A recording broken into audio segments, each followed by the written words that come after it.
Hello, my name's Ciaran, and as of yesterday, I am a history graduate, so I have finished my degree, and I'm here today to give you the lowdown on dissertations. So, the first question to answer, what is a dissertation? So, a dissertation or an independent study project is usually a long piece of work that you would complete in the final year of your degree. Some courses don't do a dissertation, other ones have it as an option, but as a history student, we have to do a dissertation because it's sort of what historians do. They write long form essays. So I'm going to explain to you today a little bit about how I wrote my dissertation, a few of the stages that went along with it, and finally, I'll reveal what mark I got in my dissertation as well. So for me, there's three main stages in writing a dissertation. The first one is the research stage. So I'm just going to skip over to this. So the research stage is where you have to do your reading and your general research. So this was my bibliography. So this is everything that I read for my dissertation. So the first few pages were the primary sources, which are the things written at the time, and the next few are the secondary sources, which are what historians, sociologists, or the kind of people have said about the topic that I wrote about.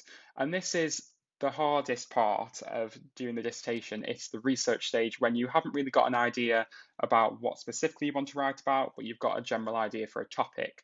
So my topic was heresy in the 11th century, which isn't really that relevant for the video, but it just explains that it's quite a broad thing, and I had to find a little sort of area that I was interested in within this bigger area.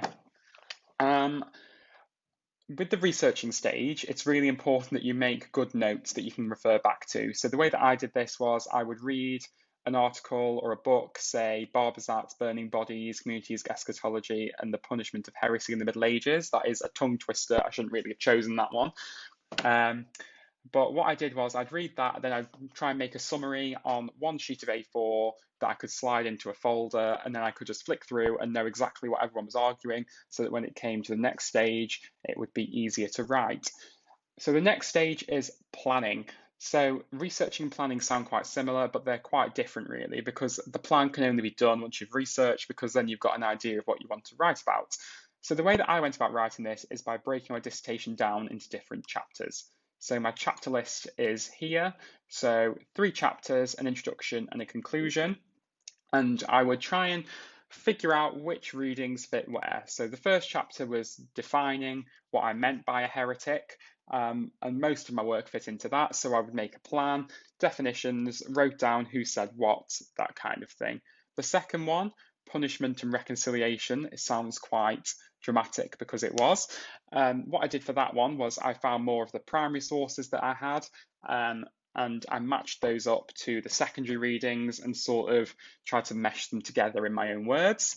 And the third one is Church Reform and the Heretics, and that was quite similar to the second chapter. It's just sort of trying to intermingle the secondary resources and the secondary reading that you've done with the primary sources.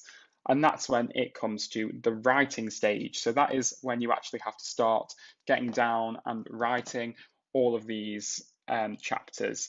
And I think when you hear the word 10,000 words, it sounds quite scary. But when you actually break that down into 3 chapters, an introduction and a conclusion, it works out at about 2,500 words, which is around what I'd write for an essay normally anyway.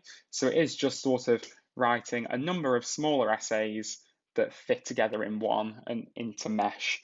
And that writing section can be made a lot easier if you do break it down. So I tried to write mine over a period of time. With the help of my supervisor. So on this cover page, you can see the supervisor. I've covered up the name just in case you didn't want it to be read out. But my supervisor is really helpful. You can email them about any questions you've got about the topic. They give you feedback and advice and sort of guide you on what's the best thing to read.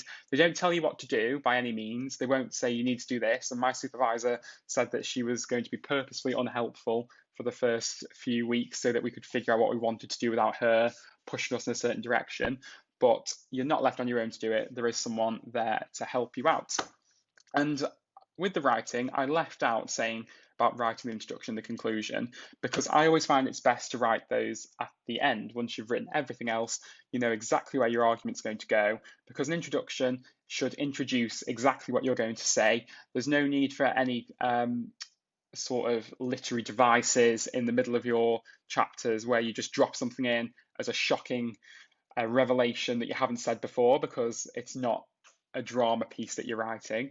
Everything needs to be explained beforehand so that they know where you're going to go and they can see the thread of what you're writing. So leaving an introduction to the end is actually quite useful because then it can match up with your conclusion as well. So that is a very brief sort of outline about what a dissertation is.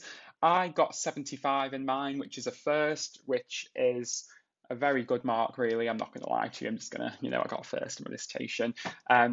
But saying that, I didn't find it ridiculously difficult as long as I was organised. So if you follow the tips I've given you here, it should be very easy to get a good mark. Thank you for listening. I hope you found this useful.